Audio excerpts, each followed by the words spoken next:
Hai semua pemirsa Gindo, bertemu dengan saya Cynthia. Saat ini kita akan bertemu dengan narasumber kita, Pak Ferry, untuk mengetahui bagaimana tentang pernikahan di era masa pandemi ini. Apa saja sih yang harus diperhatikan pada saat wedding saat ini? Oke, hai Pak Ferry.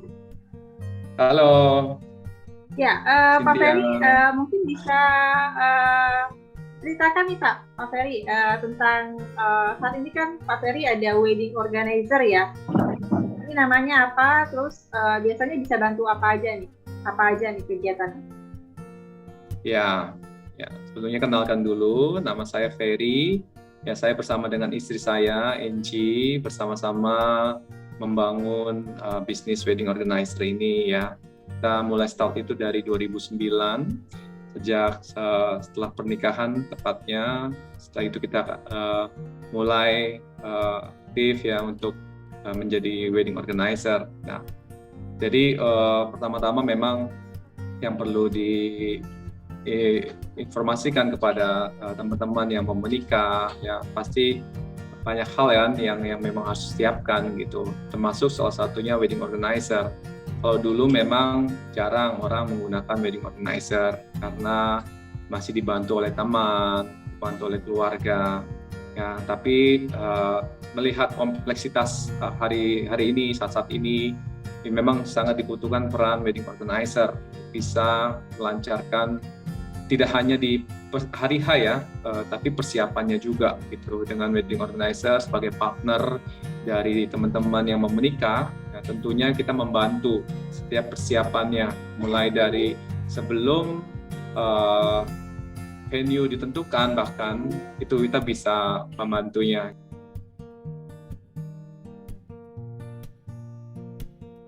Memang banyak perbedaan antara yang sebelum pandemi dengan saat pandemi, sangat jauh berbeda. Pertama mungkin dari sisi keluarga atau pengantinnya yang ada ketakutan, ada kekhawatiran gitu ya. Dan juga dari sisi vendor-vendornya juga, ya kan. Walaupun sebenarnya ini memang bisnis utama di dalam pernikahan, tetapi kita juga sangat memperhatikan di mana tim, saya pribadi juga keluarga, kan ada melibatkan keluarga. Karena saya melihat di tim kami sendiri juga ada beberapa kru yang takut juga untuk ambil event, karena kan melingkupi banyak orang. Banyak pertimbangan sih yang mengakibatkan proses pernikahan ini ada yang diundur, ada yang dikecilkan, ada yang bahkan tidak melanjutkan proses pernikahannya, dalam arti mereka hanya pemberkatan saja habis itu selesai gitu. Tentunya memang jauh berkurang ya, bisa 80% mungkin ya. Dari 80% itu ada sebagian yang mungkin 50% mundur, 30% yang tidak melanjutkan. Maksudnya dia sudah tidak perlu besar lagi, tidak perlu ada acara lagi, mereka hanya mau meresmikan secara agama. Setelah itu tidak ada resepsi seperti itu.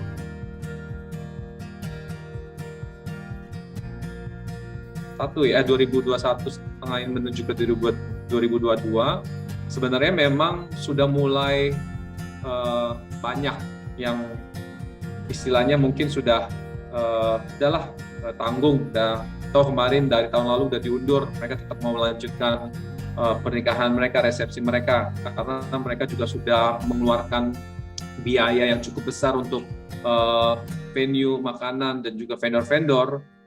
Ada yang tetap melakukannya di tahun ini, dan juga untuk customer-customer baru yang memang rencananya memang mau di 2021 dan 2022, sudah beberapa memang yang memutuskan untuk tetap lanjut gitu ya.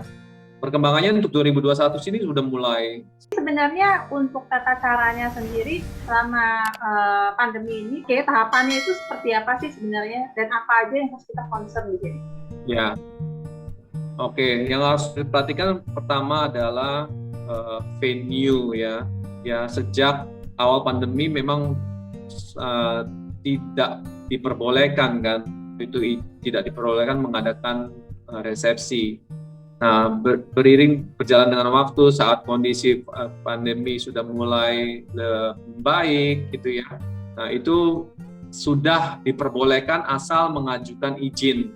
Ya, venue-venue yang sudah mengajukan izin rata-rata memang hotel, tapi gedung pun sekarang sudah mulai. Jadi yang pertama-tama perlu diperhatikan adalah venue-nya sudah punya izin belum untuk mengadakan resepsi. Nah, yang kedua, dari venue-nya itu sendiri kita perlu memastikan apakah mereka sudah support untuk melakukan resepsi dalam bentuk duduk makan gitu. Ya, karena ada beberapa venue yang tidak siap secara infrastruktur atau persiapan mereka untuk mengadakan resepsi dengan duduk gitu. Nah, kalau untuk hal lain, saya untuk pertama venue, yang kedua tanggal. Dari tanggalnya itu kita juga harus pintar-pintar mencari waktu tanggal untuk pernikahan, ya.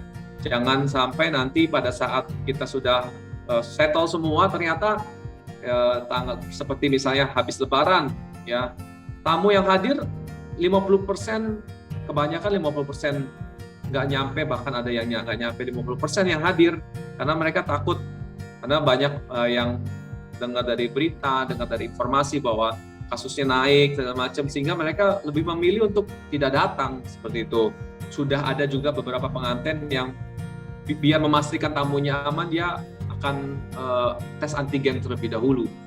Nah, hal yang lain seperti vendor-vendor, sebenarnya ada beberapa vendor yang saya rasa memang tidak perlu ada. Misalnya contoh musik gitu ya, entertainment live ya, itu kan bisa dibantu untuk dengan adanya pakai beberapa ini ya dari handphone. Kalau untuk yang lain sebenarnya lebih ke pemberkatan juga ya, agama secara pemberkatan atau akad nikah itu juga perlu pertimbangkan hal-hal informasi yang penting yang saat ini boleh saya infokan, contoh mengenai jumlah tamu yang hadir ya. Jumlah tamu hadir memang sangat terbatas untuk beberapa tempat pemberkatan. Nah, ada juga beberapa tempat ibadah yang tidak boleh mengadakan pernikahan di hari Minggu. Seperti itu ya, karena beberapa tempat ibadah ya punya ketentuan sendiri bahwa hari Minggu tidak boleh ada pernikahan. Tapi bisa juga untuk beberapa tempat ibadah yang melakukan pemberkatannya itu di hotel, itu memang jauh lebih baik. Maksudnya untuk beberapa agama mendatangkan pemuka agama untuk melakukan pemberkatan di venue seperti itu. Oke, jadi menurut Pak Ferry sendiri sebenarnya untuk resepsi sama pemberkatan secara agama itu lebih baik dalam waktu 1 hari atau dipisah aja? Ya, sebenarnya nah ini juga terkait dengan tradisi atau kepercayaan ya, beberapa pengantin dan atau orang tuanya yang mencari hari baik seperti itu ya. Kadang terkena hari baiknya di hari Minggu misalnya. Nah, terbenturlah dengan pemberkatan yang tidak boleh hari Minggu. Ya, kalau mau dua-duanya jalan di hari yang sama kan tidak memungkinkan. Biasanya memilih akhirnya pemberkatan di hari yang berbeda, lalu resepsi di hari yang sudah ditentukan tanggalnya. Sebenarnya secara cost memang lebih baik sebenarnya 1 hari yang sama. Ya, dengan 1 hari yang sama tidak capeknya tidak 2 kali, dan beberapa vendor nggak perlu double cost lagi ya kan. Banyak pertimbangan yang lain, misalnya udah deh langsung aja habis pemberkatan langsung lunch sama keluarga. Nah, itu banyak akhirnya memutuskan pengantin melakukan seperti itu. Jadi di pagi hari pemberkatan, siang lunch sudah selesai. Oke, untuk protokol kesehatannya sendiri itu bagaimana nih? Tentunya kami sangat mendukung seperti menerapkan 3M ya, mencuci tangan, memakai masker, terus menjaga jarak. Itu sangat kami utamakan juga ya. Kita akan informasikan ke keluarga juga penggunaan masker selalu gitu ya. Cuma memang untuk beberapa pengecualian lah, misalnya foto saja tanpa masker, tapi tidak boleh bersuara. Habis itu tidak boleh bersuara setelah lepas masker. Begitu sudah selesai foto ya silakan dipakai lagi. Atau misalnya pada saat mengantri makanan ya tetap harus menggunakan masker. atau memang pas foto pun tetap menggunakan masker. Ya itu tergantung nanti dari pihak keluarga. Dari vendornya sendiri kita menggunakan rapid test ya. Sekarang ini untuk lebih tepat lagi menggunakan antigen. Ya, untuk tes antigen di beberapa tempat pemberkatan memang mewajibkan dilakukan antigen. Jadi selama pandemi ini tahapan yang paling cocok untuk pernikahan selama pandemi ini, tahapannya mendingan seperti apa? Ya sebenarnya yang hal-hal yang wajib yang lainnya tetap tetap bisa sejalan dengan waktu untuk dipersiapkan ya. Pastinya tentu tetap akan ada make up, tetap akan ada foto video yang perlu disiapkan kan. Lalu juga ya kayak wedding organizer juga, venue, secara makanan, ya kan dari catering ataupun dari hotel itu sendiri. Lalu ya gaun pengantinnya juga tetap diperlukan, jas, semua sebenarnya semua harus ada ya. Untuk beberapa hal yang tadi saya sebutkan mungkin ada penggantinya lah, substitusinya. Misalnya tadi entertainment tidak perlu live tapi bisa menggunakan rekaman ya dengan CD atau MP3 seperti itu. Ya MC juga penting ya tetap ada gitu ya. Untuk make up ya pasti wajib ada make up ya seperti itu. Mobil pengantin juga, kalau mobil pengantin sekarang perlu apa enggak ya tergantung. Kalau pemberkatannya atau tempat ibadahnya di luar hotel atau venue tetap perlu. Nah, untuk hal-hal lain yang lebih perintilan, dekor tentunya tetap perlu ada. Tapi dekor juga kan bisa menyesuaikan. Seperti itu kira-kira untuk persiapannya yang pasti memang tetap untuk vendor-vendornya tetap gitu. Oke, ada kekhawatiran nggak dari mungkin dari pihak pengantin atau dari pihak tamu atau dari pihak WO, kalaupun sudah misalnya antigen, ternyata antigen itu belum pasti benar gitu maksudnya. Kira-kira gimana nih dari pihak Pak Ferry selaku dari wedding organizer? Pasti adalah kekhawatiran ya. Bahkan kita melihat ada beberapa case 1 minggu sebelumnya pengantinnya sendiri yang kena COVID. Itu karena mereka harus ada tes COVID sendiri dari pihak pemberkatan, sehingga mereka juga baru tahu kalau mereka juga positif walaupun tidak ada gejala. Kalau untuk para tamu ya tentunya kita juga harus mengencourage mereka untuk ada kesadaran bahwa ya kalau memang ada gejala atau memang tanpa gejala tapi di hasilnya negatif, tentu tidak boleh hadir kan.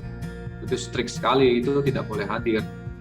Kita kan juga kerjasama dengan venue, mereka juga akan tes suhu, ya mereka juga akan cek juga secara suhunya saat memasuki area hotel atau gedung. Kecenderungan orang makan kan akan tetap buka masker kan. Itu makanya ada beberapa opsional itu tidak ada makan. Beberapa pengantin kami menerapkan untuk take away. Ada concern nggak dari pihak WO sendiri, apakah ini tamunya lebih baik yang masih muda-muda atau sampai umur segini, anak-anak atau orang tua yang sudah berumur lebih baik tidak perlu hadir? Gimana nih? Kira-kira menurut Pak Ferry sendiri gimana? Nah, secara pembagian karena beberapa misalnya tetap mengundang dengan jumlah yang sama sedangkan kapasitasnya tidak memungkinkan, kita memberikan option lain yaitu bagi beberapa sesi. Ya, saat ini sih memang yang pernah kita jalankan adalah hanya 2 sesi. 2 sesi itu kita pembagiannya memang lebih ke usia ya dari usia tamu yang hadir. Misalnya tamu-tamu yang sesi pertama untuk keluarga aja, untuk orang tua ya, level orang tua yang tamu-tamu yang orang tua juga. Nah itu untuk sesi pertama. Sesi kedua untuk yang muda-muda.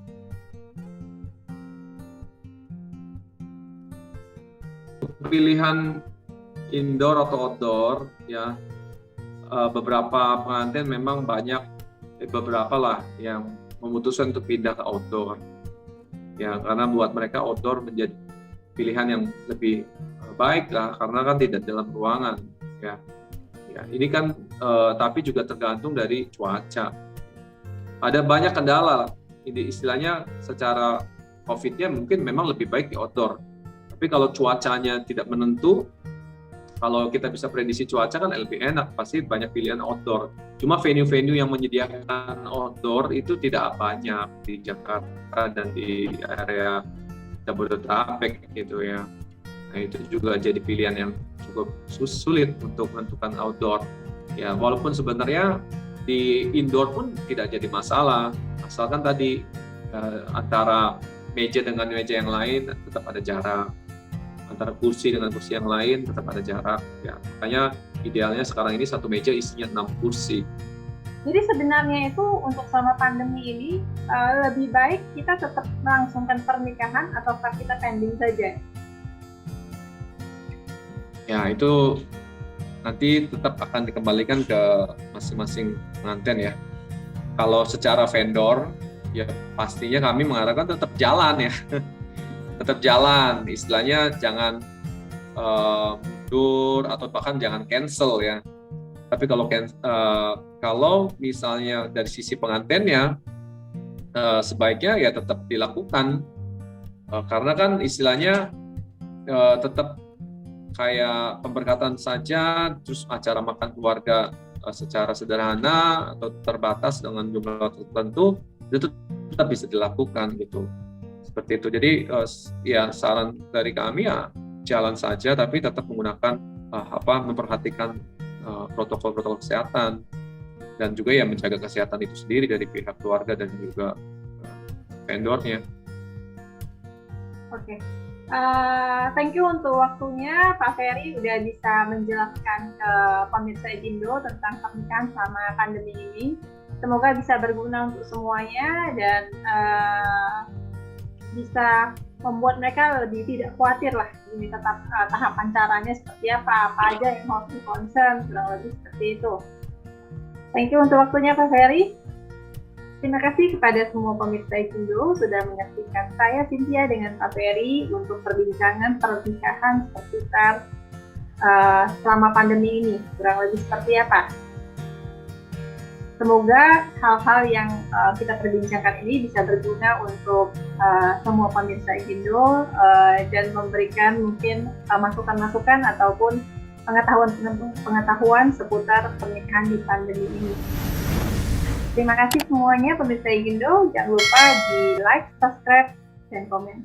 Terima kasih.